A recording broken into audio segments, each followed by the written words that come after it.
నమస్తే, welcome to V3 news. లక్ష్యం సమాజహితం. ఇక వార్తలకు వెళ్లే ముందు ముఖ్యాంశాలు. కాంగ్రెస్ పార్టీ పాలనలో రైతులు నట్టెంట మునిగారని, వారికి కన్నీళ్లు బాధలు మాత్రమే మిగిలాయని గోషామాల్ బీఆర్ఎస్ పార్టీ సభ్యత్వ నమోదు ఇన్ఛార్జ్ గౌండ్ల నాగేందర్ గౌడ్ విమర్శించారు. రాష్ట్ర పార్టీ పిలుపు మేరకు బషీర్బాగ్ లో బీఆర్ఎస్ హైదరాబాద్ పార్లమెంటు కాంటెస్టు అభ్యర్థి గడ్డం శ్రీనివాస్ యాదవ్ అధ్యక్షతన పార్టీ నేతలతో కలిసి సమావేశం ఏర్పాటు చేశారు. ఈ సందర్భంగా నాగేందర్ గౌడ్ మాట్లాడుతూ రైతు బంధును రైతు భరోసాగా మార్చిన కాంగ్రెస్ ప్రభుత్వం పెట్టుబడి సాయం కింద 15,000 రూపాయలు ఇవ్వడంలో విఫలమైందన్నారు. రైతు బీమా, రైతు రుణమాఫీ 40% మందికి మాత్రమే అందిందని, మద్దతు ధర కల్పించడంలో ముఖ్యమంత్రి రేవంత్ రెడ్డి విఫలమయ్యాడని ఆరోపించారు. గడ్డం శ్రీనివాస్ మాట్లాడుతూ కాంగ్రెస్ ప్రభుత్వ పాలనలో రైతులు గోసపడుతున్నారని ఆవేదన చెందారు. గోషామహల్ నియోజకవర్గంలో ఎమ్మెల్యే రాజాసింగ్ పేకాట క్లబ్ ను నడుపుతున్నట్లు ఆరోపించారు. బీజేపీ పార్టీకి ఉన్న 5 కౌన్సిలర్లు అవినీతిలో మునిగి తేలారని, భవిష్యత్తులో బీజేపీ ఆగడాలపై బీఆర్ఎస్ పార్టీ తరఫున తీవ్రంగా గలమెత్తుతామని హెచ్చరించారు. ఈ సభ్యత్వ నమోదు కార్యక్రమానికి వారు ఇవాళ ముఖ్య అతిథిగా ఈ ప్రెస్ మీట్ లో ఉన్నారు. ఇవాళ రాష్ట్ర ప్రభుత్వం వ్యతిరేక కార్యక్రమాలు వాటన్నిటినీ కులంకుశంగా అన్న వివరిస్తారు. నాయకుల పేర్లు కూడా చెప్తాను, దయచేసి రాసుకుంటే మనకు వెసులుబాటు ఉంటుంది. మళ్ళీ ఏంటంటే ప్రెస్ మీట్ అయిపోగానే ఎవరు దారుణాలు పోతారు. అదేవిధంగా శివశంకర్, అదేవిధంగా నాయకుడు రమేష్ గుప్తా, మళ్ళీ నా ఇంకకు గెల్లబోయిన అన్న కేటీఆర్ గారు ఆదేశించినట్టు రైతు పోరాట కార్యక్రమాలు చెయ్యాలని చెప్పి మాకు ఆదేశించారు. కూడా భాగ్యస్వాములు కావాలని ప్రత్యేకంగా గోషామల్లో ఇవాళ ఈ ప్రెస్ క్లబ్లో మేము గలం ఇప్పడానికి పూనుకున్నాం.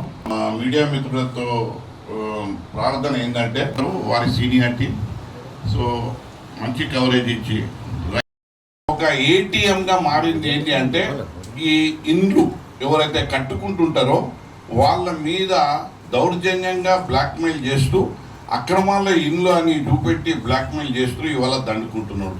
నిజంగా ప్రజలు చాలా బాధపడుతున్నారు. హరిఘోష వినిపిస్తూ ఉన్నారు.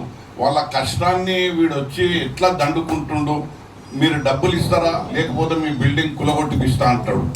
ఇది ఆయనకు ఒక ఏటీఎంగా మారింది. రెండో ఏటీఎంగా మీకు తెలియని విషయం ఏంటి అంటే ఒక పేకాట క్లబ్ గోషామల్లో నడుస్తుంది అన్న. ఈ పొజిషన్ తీసుకోవాలంటే మంచి వాళ్ళకు అది సాధ్యపడదు. కానీ ఈ రాజా సింగ్ ఆధ్వర్యంలో ఈయన యొక్క పర్యవేక్షణలో ఒక పేకాట క్లబ్ నడుస్తుంది. తనకు నెలకు 5 లక్షలు ఆ పేకాట నిర్వాహకులు నెలకు 5 లక్షలు అందజేస్తూ ఉన్నారు. మరి నిర్వాహకులు ఎవరు అని అంటే అదే బీజేపీకి చెందినటువంటి ఫ్లోర్ లీడర్ శంకర్ యాదవ్ గారు. ఆయన ఆ పేకాట క్లబ్కు ప్రెసిడెంట్. ఆయన డైలీ 1,00,000 రూపాయలు ఇంటికి తీసుకుపోతున్నాడు పేకాట క్లబ్ నుంచి. మీకు తెలుసు పేకాట క్లబ్లో ఎట్లుంటుందో.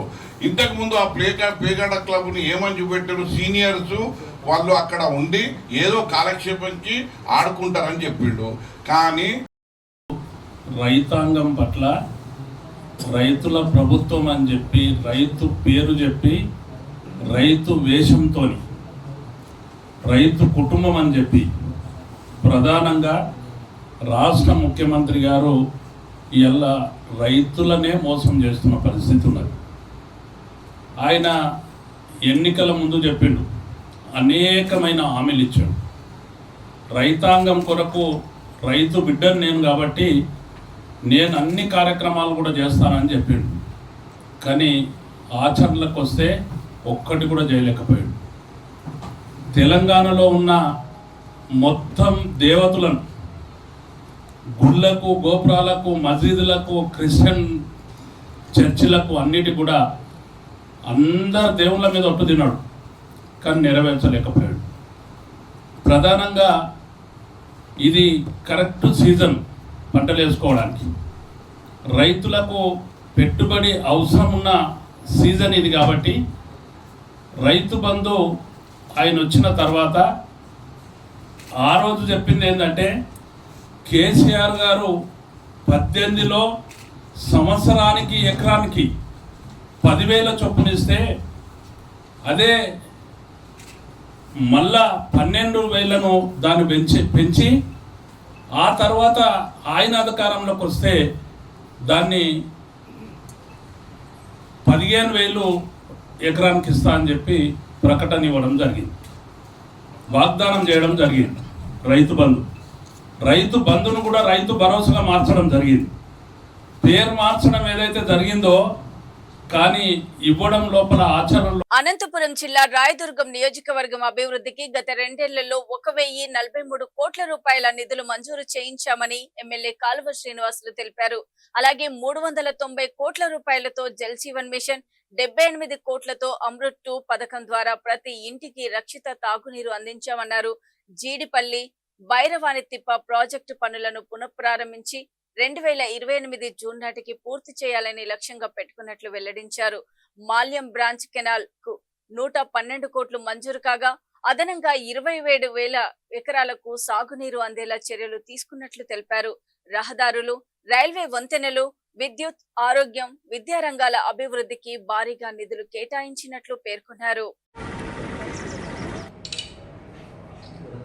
రాష్ట్రంలో చంద్రబాబు నాయుడు గారి నేతృత్వంలో కూటమి పాలన ప్రారంభమై ఈ నెల 12వ తేదీకి 2 సంవత్సరాలు అయితే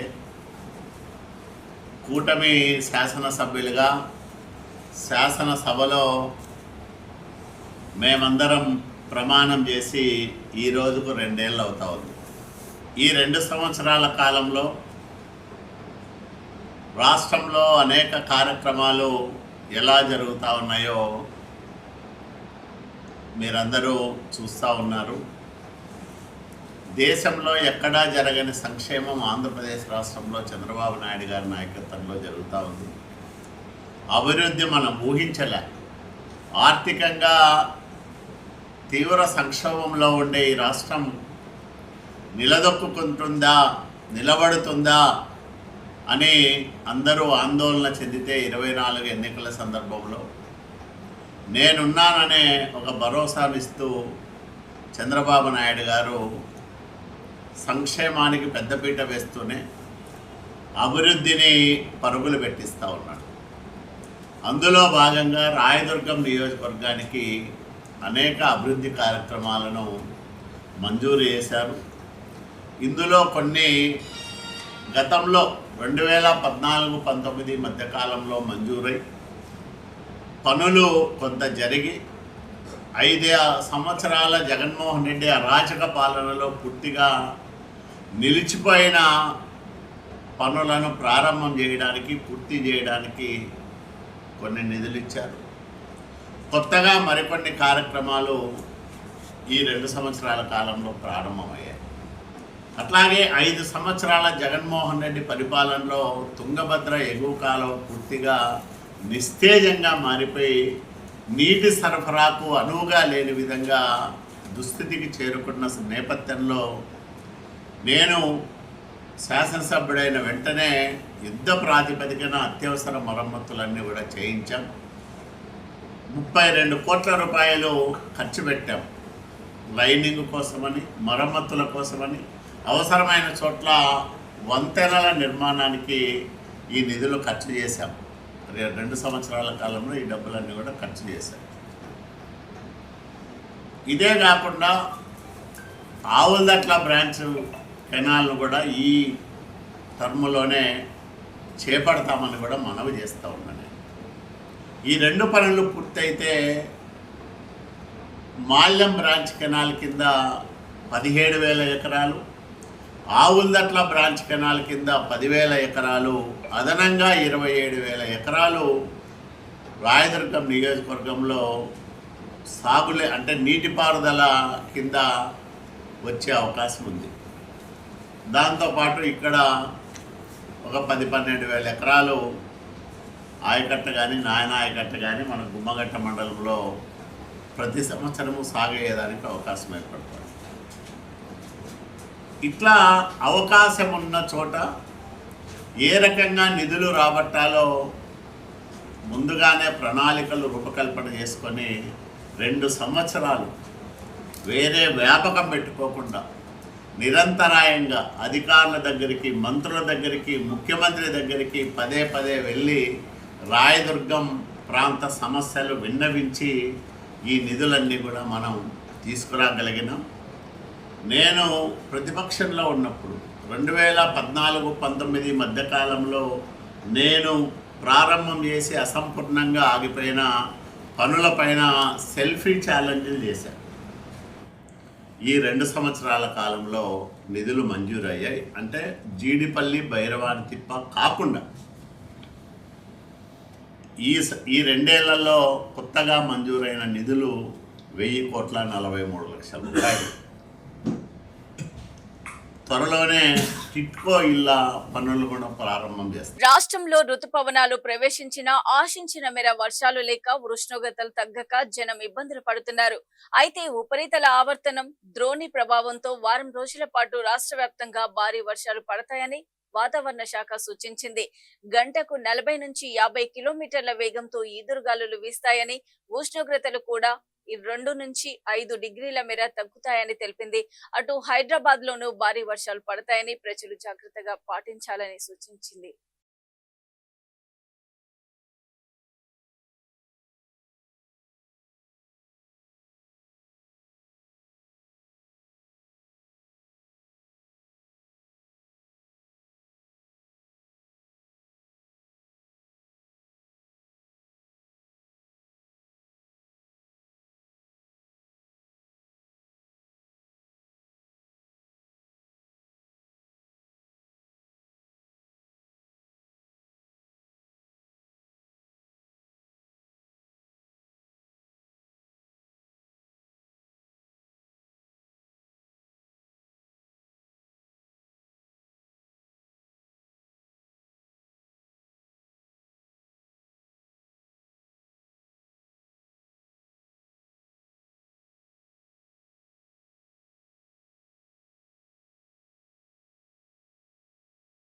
ఫాదర్స్ డే సందర్భంగా పెద్దపల్లి పార్లమెంటు సభ్యుడు గడ్డం వంశీకృష్ణ ప్రధానమంత్రి నరేంద్ర మోదీపై వ్యంగ్య వ్యాఖ్యలు చేశారు. సోషల్ మీడియా వేదికగా స్పందించిన ఆయన కేంద్ర ప్రభుత్వం గత 10 ఏళ్లలో ఇచ్చిన హామీలు, తీసుకున్న నిర్ణయాలు మరియు వాటి ప్రభావాలను ప్రస్తావిస్తూ ప్రధాని మోదీకి ప్రత్యేక ఫాదర్స్ డే శుభాకాంక్షలు తెలిపారు. ఈ సందర్భంగా ఆయన మాట్లాడుతూ డిమానిటైజేషన్ ఫాదర్, రూపాయి డివాల్యుయేషన్ ఫాదర్, నల్లధనం ఫాదర్, నీట్ పేపర్ లీక్లు మరియు స్కామ్ల ఫాదర్ అంటూ విమర్శనాత్మక వ్యాఖ్యలు చేశారు. ప్రజల జీవితాలను ప్రభావితం చేసే అంశాలపై కేంద్ర ప్రభుత్వం స్పష్టమైన సమాధానాలు ఇవ్వాల్సిన అవసరం ఉందని ఆయన అభిప్రాయపడ్డారు. చివరగా ఏ హే ఆజ్ కా Bharat, happy father's day Narendra Modiji, జై హింద్, జై భారత్ అంటూ తన సందేశాన్ని ముగించారు. హ్యాపీ ఫాదర్స్ డే to यशस्वी आदरणीय श्री नरेंद्र भाई Modi ji, father of demonetization, father of dramabaaz politics, father of melody diplomacy, father of rupee devaluation, father of unemployment, 2 crore jobs per year you had promised, father of 100 smart cities, father of neat paper scams, paper leaks, father of doubling farmers' income, father of 15 lakh rupees in every account, father of vote chori, father of अच्छे दिन. ये है आज की Bharat. Happy Father's Day to Narendra Modi ji. Jai Hind, Jai Bharat.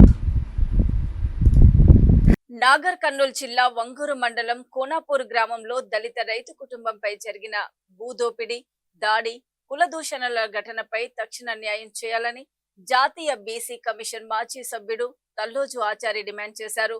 బాధిత కుటుంబాన్ని పరామర్శించిన ఆయన మాట్లాడుతూ మాడుగుల జంగమ్మ మృతిపై సమగ్ర నిష్పక్షపాత విచారణ జరిపి బాధ్యులపై కఠిన చర్యలు తీసుకోవాలి. బాధిత కుటుంబానికి తక్షణ ఆర్థిక సహాయము, భద్రత, న్యాయ సహాయం అందించాలన్నారు. భూ వివాదంలో బాధితుల హక్కులను రక్షించి అక్రమంగా తీసుకున్న భూములను తిరిగి ఇప్పించాలని ప్రభుత్వాన్ని డిమాండ్ చేశారు. జంగమ్మ కుటుంబానికి న్యాయం జరిగే వరకు, అలాగే బాధిత రైతులందరికీ రక్షణ మరియు న్యాయం అందే వరకు పోరాటం కొనసాగుతుందని తెలిపారు. కల్వకుర్తి టీఎస్పీ పరిధిలో ఒంగూరు మండలంలో ఈరోజు ఒక మహిళ ఆత్మహత్య చేసుకోవడం జరిగింది. దానికి కారణాలు ఏంటంటే హైదరాబాదులో నివసిస్తున్నటువంటి నందకుమార్ ఏదైతే పరిమిత ఇన్ఫ్రా డెవలప్మెంట్ అనేటువంటి ఒక సంస్థను క్రియేట్ చేసి గ్రామీణ ప్రాంతాల్లో ప్రజలకు అవసరం ఉందని చెప్పి ఇంట్రెస్ట్కు డబ్బులు ఇచ్చి 10-15 లక్షలు, 5 లక్షలు, 10 లక్షలు ఇచ్చి మళ్ళీ వాళ్ళ సొంత భూమిని, పట్టా భూములను రిజిస్ట్రేషన్ చేసుకొని ఆ భూములను తిరిగి ఇంట్రెస్ట్ కడతాం, అస్సలు కడతాం, రిజిస్ట్రేషన్ వాపసు చేయమంటే గత 3-4 సంవత్సరాలుగా చేయకుండా సుమారుగా 100 ఎకరాలు కల్వకుర్తి నియోజకవర్గంలో అనేక మంది పేద రైతుల భూములని రిజిస్ట్రేషన్ చేసుకొని పెద్ద పెద్ద నాయకుల అండ చూసుకొని హైదరాబాద్లో ఉంటూ ఇలాంటి వీళ్ళని అంటే 10 లక్షలు తీసుకుంటే 70 లక్షలు, 80 లక్షలు డిమాండ్ చేసి అట్లయితేనే మీ భూములు రిజిస్ట్రేషన్ చేస్తామని చెప్పి డిమాండ్ చేయటం వల్ల ఈరోజు కోనాపూర్ గ్రామంలో జంగమ్మ అనేటువంటి ఒక మహిళ ఆత్మహత్య చేసుకోవడం జరిగింది. దళిత మహిళ. ఆమెకున్నటువంటి 1 ఎకరా 2 ఎకరాల భూమిని రిజిస్ట్రేషన్ చేసుకున్నారు. డబ్బులు ఇస్తాము, ఇంట్రెస్ట్ ఇస్తాము రమ్మంటే రాక గత 3-4 సంవత్సరాలుగా వాళ్ళని వేధించడం వల్ల ఈరోజు ఆమె ఆత్మహత్య చేసుకోవడం జరిగింది. ఏదైతే నందకుమార్ కానీ ఈ స్వప్న అనంతరామ్ అనేటువంటి తుక్కుగూడ నివాసి ఈమె పేరు మీద చేసుకొని లక్షల రూపాయలు పెట్టుబడులు పెట్టి పేదల దగ్గర భూములను రిజిస్ట్రేషన్ చేసుకొని ఈ రకమైనటువంటి ఈ మధ్యలో ఇతను కూడా 3 ఎకరాల భూమిని రిజిస్ట్రేషన్ చేసి డబ్బులు తీసుకున్నాడు. ఈ వ్యక్తిని లెక్క చేసి డబ్బులు ఇచ్చేస్తా, నా భూమి నాకు చేయండి అంటే హైదరాబాద్కు పిలిపించి పాడిచేరి ప్రాంతంలో సుమారు ఒక 50 మంది రౌడీలను పెట్టి విపరీతంగా కొట్టి మళ్ళీ భూమి జోలికి రావద్దని చెప్పి భయపెట్టిస్తే మొన్న 3 రోజుల కింద ఈయనని కొట్టడం వల్ల ఆమె ఇలా భయపడి ఆత్మహత్య చేసుకోవడం జరిగింది. నేను డిఎస్పీ గారికి, పోలీస్ అధికారులని, ఈ రాష్ట్ర గౌరవ ముఖ్యమంత్రి ఏదైతే రేవంత్ రెడ్డి గారు కానీ, ఈ అక్కడ అచ్చంపేట ఎమ్మెల్యే కానీ, ఇక్కడ కల్వకుర్తి ఎమ్మెల్యే కానీ ఇలాంటి పేద ప్రజలు అవసరాలకు రిజిస్ట్రేషన్ చేసుకొని మొత్తం మీరు అమ్మేసిండ్రు, మీరు అంటే డాక్యుమెంట్ ఉన్నా కూడా లెక్కకు తీసుకుంటలేరు. ఇలాంటివి మొత్తం కూడా కుట్రలు చేసి 100 ఎకరాల భూములని ఈ రకంగా చేయడం వల్ల రోజు ఒకరు ఆత్మహత్య చేసుకోవడం, ఆ హత్యలు చేయడానికి ప్రయత్నం చేయడం ఇవన్నీ జరుగుతున్నాయి. స్థానిక డిఎస్పీ గారు దీన్ని క్షుణ్ణంగా ఆలోచన చేసి జంగమ్మ హత్యకు నందకుమారు, స్వప్న వీళ్ళిద్దరే కారకులు, వాళ్ళని ఈ కేసులో ఇన్వాల్వ్మెంట్ చేసి వాళ్ళని అరెస్ట్ చేసి మిగతా ఎంతమంది రైతులకు ఈ రకంగా చేసిరో వాళ్ళందరికీ కూడా న్యాయం చేయాలని చెప్పి మేము డిమాండ్ చేస్తున్నాం. డిఎస్పీ గారు వెంటనే చర్యలు తీసుకోవాలని చెప్పి మేము కోరుతున్నాం. గవర్నర్ చేతుల మీదుగా సరోజా గడ్డం గారికి ప్రతిష్టాత్మక పురస్కారం. విద్య మరియు సామాజిక సేవా రంగాల్లో విశిష్ట సేవలు అందించినందుకు అంబేద్కర్ విద్యా సంస్థల చైర్పర్సన్ గడ్డం సరోజాను తమిళనాడు గౌరవ గవర్నర్ ప్రత్యేక పురస్కారంతో సత్కరించారు. విద్యా అభివృద్ధి, విద్యార్థుల సంక్షేమం, సామాజిక సేవా కార్యక్రమాల్లో ఆమె అందించిన సేవలకు గుర్తింపుగా ఈ గౌరవం లభించింది. అంబేద్కర్ విద్యా సంస్థల చైర్పర్సన్ గడ్డం సరోజ మాట్లాడుతూ, ఈ అరుదైన సత్కారం తమ విద్యా సంస్థకు, విద్యార్థులకు మరియు సమాజానికి గర్వకారణమని, సమాజ సేవలో ఆదర్శం, విద్యారంగంలో స్ఫూర్తి అని ఆమె పేర్కొన్నారు.